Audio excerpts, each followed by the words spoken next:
Hi, everybody. This is Mary Jordan from the library and the Center for Teaching and Learning. And this week we have another video in our discussion series recaps.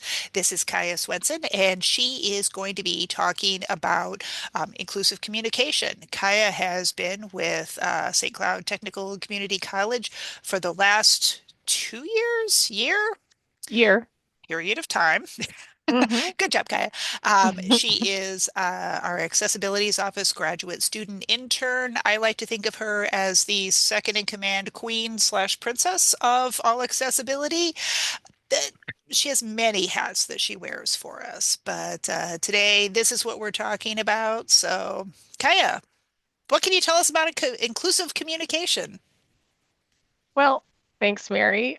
So I am going to go through a presentation I put together for our staff and faculty conversation and share some inclusive communication, primarily about the disability community. But there are other parts that can definitely, be transferred. And please, Mary, jump in and share your wisdom as well about. I don't feel like I have wisdom, but I will jump in. Okay. Okay. And just as a note, if you look down underneath, we will have links to assorted other resources, including, of course, things in the SETCC library catalog for more information. All right. Awesome. So I'll go ahead and get started. And when we talked about this, we included some brief history, again, primarily about the communication and language around the disabled population, current trends, some resources and tips, and then we also had some dialogue and questions. So, a brief history of disability language, and starting with the word handicap, which has been adapted to handicapped and or handy-capable, originated in England, and it eventually evolved. It wasn't necessarily a term for people with disabilities or that community. I believe it was like a game that was played and eventually evolved to reference people with disabilities. And it actually symbolized impediments, which it still kind of does. Um, and it may also be linked, like I said, to that game, A Cap in Hand. Um, that was a game, but then it also was a term for begging or people that were in the streets that were begging with a cap in hand.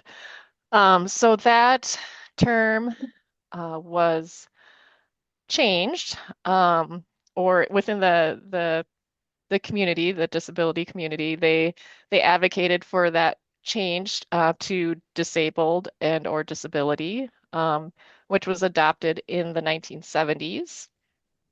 Um, and partly it was because the term handicap was associated with poverty, along with other associations that the community didn't want to be a part of.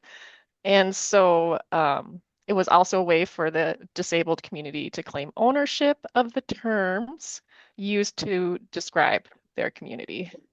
I like that. Well, and I, as a librarian, somebody who pays a lot of attention to language, I'm just going to say what I always say because out there I hear in my head somebody saying, oh, politically correct. And no, you mean polite. Thank you for being polite. Yeah, as a librarian, it bothers me when people misunderstand politely using language with folks. Sure. Carry on. Yeah, and I feel that, just knowing that history and why there's the language we use kind of helps, understand that the, Sure, why this is polite. yeah, essentially. Um, yeah, and then there's some references there at the bottom as to where this information was found. And so over the years, there have been several other terms related to disability that now would be considered outdated or insensitive or not polite, impolite. Um, And a lot of these, I remember when I first learned about the history of not all of these words, but some of these words, I was just, it was kind of mind-opening to me to realize like, oh, this word actually was a medical term at one point, but was basically kind of taken and in um, in society kind of turned into a word with usually more like negative connotations or um, insults or basically not very kind words.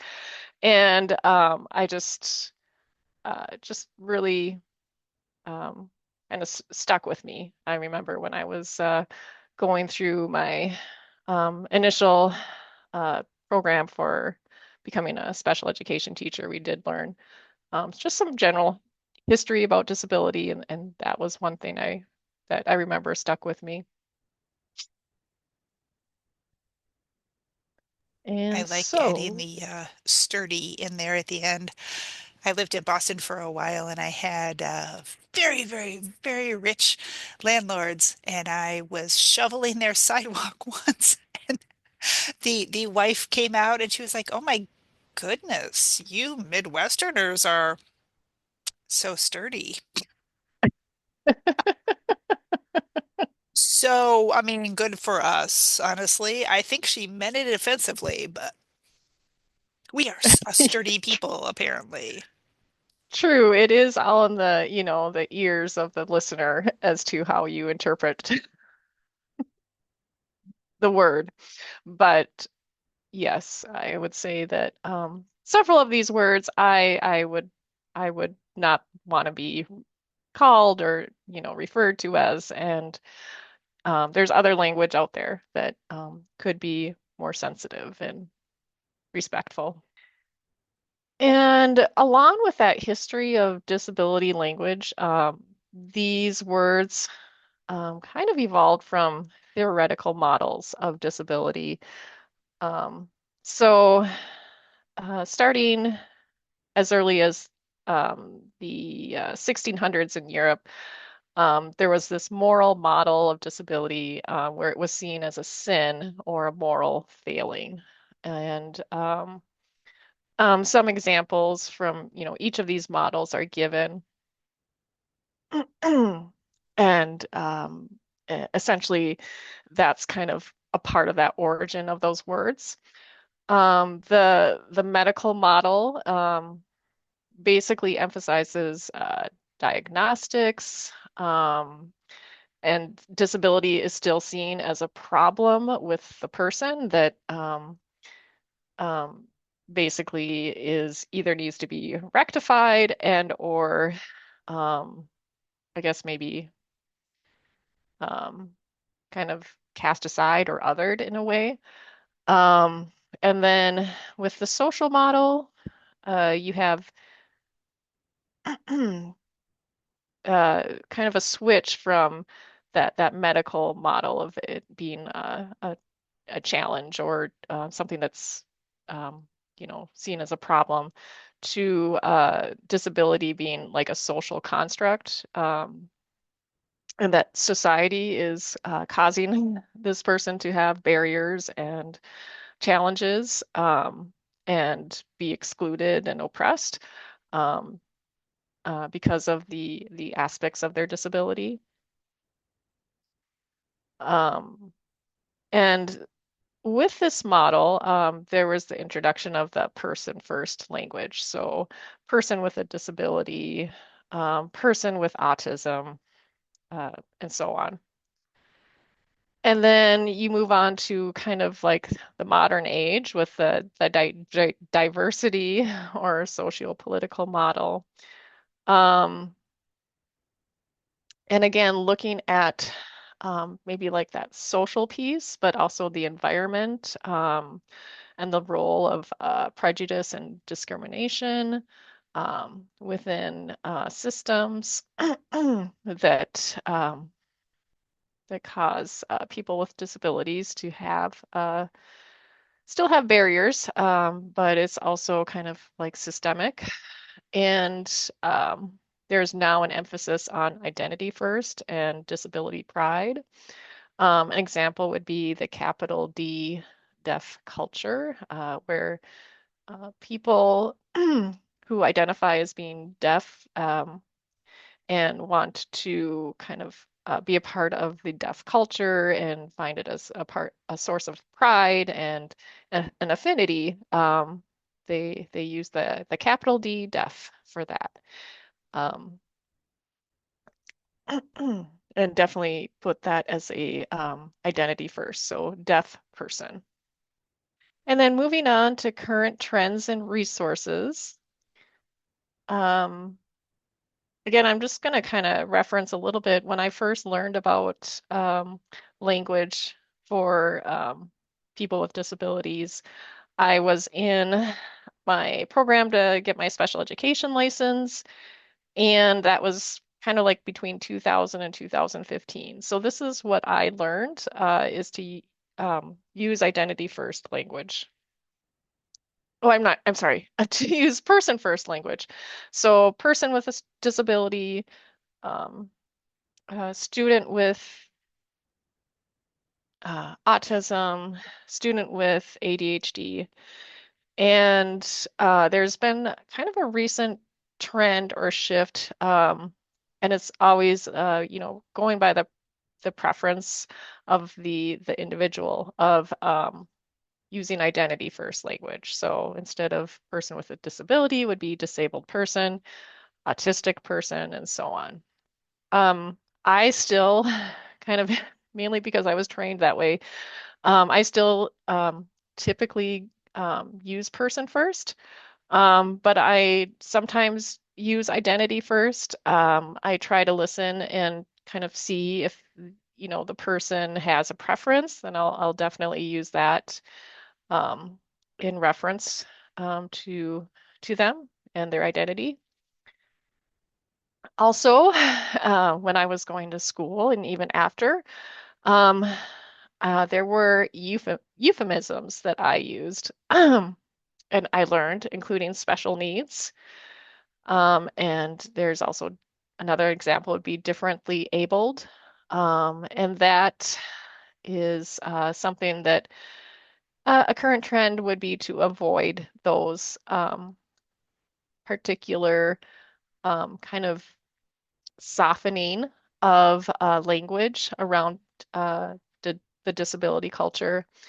Um, and also, kind of just it kind of others them in another way, and that they're special and they need this special treatment, and it basically kind of um, takes away like who they are and kind of puts that emphasis on this disability that needs to be essentially um, kind of catered to or whatnot. And so, yeah, anyway, so avoiding euphemisms, asking um,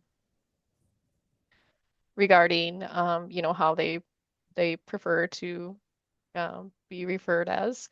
And then also, one thing I learned was avoid functioning labels. So again, when I went to school, um, I learned about high functioning, low functioning, especially when I would, talk about or learn about people with autism. And instead of using those terms, it would be more, just talking about the person and maybe what their capabilities are, but avoiding terms like high functioning, low functioning. And then I over like on the that. I'm right, sorry, there's I a was just re going to jump in and just say, no, I like oh, that. sorry, And go I have ahead. heard that from other folks too, that, yeah, I think so much of the way that we're all trying to work and make sure that everybody is successful is that we're focusing on the person instead of, I don't know, trying to categorize people. Mhm, for sure. It can be difficult. I mean, everything is difficult, but I like this. And I'm also just going to say, as a librarian, please notice that Kaya has references right there at the bottom. Thank you. Makes me so happy to see references. Just for you, Mary. I mean, me and I mean the person watching, And you know, yes, and everyone hi that's person watching. watching. Yeah. So, yeah, a lot of those resources were shared um, within that summary of the conversation when you sent it out. But a couple of those are just kind of general tips, recommendations, things like that for communicating with people with disabilities. And I'm also going to throw in the APA guidelines for inclusive language. I use that quite a bit. And so if you're a student, especially, you may only really know the APA as that's my citation format when I make a bibliography at the end of my papers. But the APA and the MLA and everything else, it's much, much more than that. So the APA kind of guides how we speak to be inclusive of all folks, including folks with disabilities. And yeah, I think it's interesting. I always feel like I learn things. And it's so extensive. I did look through that and a lot of really good information. You might want to, break it up into chunks. You don't have, there is a book. You don't have to sit down and read the whole book right Yeah. now, but yeah, Rather just than take it all in. Yeah. I mean, the more you can learn, I mean, the better you're always going to be at things. So learn stuff. I feel like Kaya and I are both gonna, advocate for that.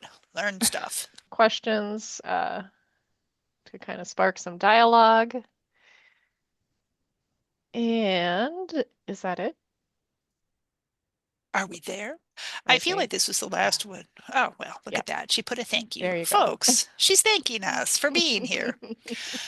Well, and I want to thank Kaya because, as you know, I mean, these discussion series, the little videos, these are just quick recaps of what we talked about in the session that we do in person here. So if you are one of our employees and you can come to the in-person sessions, that's wonderful. But of course, not everyone can.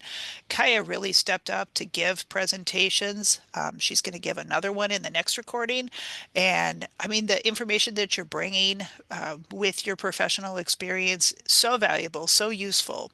And I mean, I thank Kaya for bringing all of this to us, and I really appreciate it. So again, make sure that you look down below. I feel like such a YouTuber. Smash that like button. I'm kidding. We're not that kind of YouTuber. Um, but look down below because we will have links to things.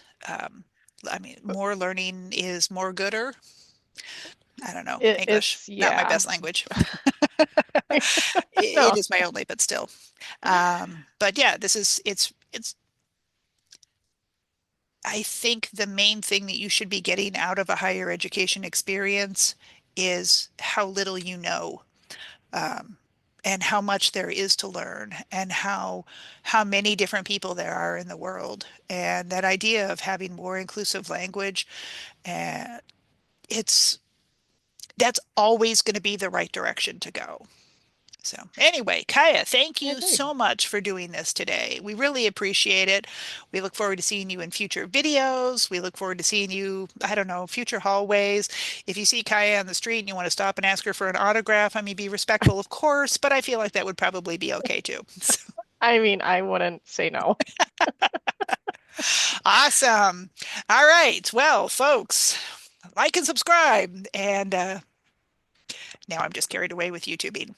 All right. But we will see you in the next video. So thank you so much. Thank Bye you. bye.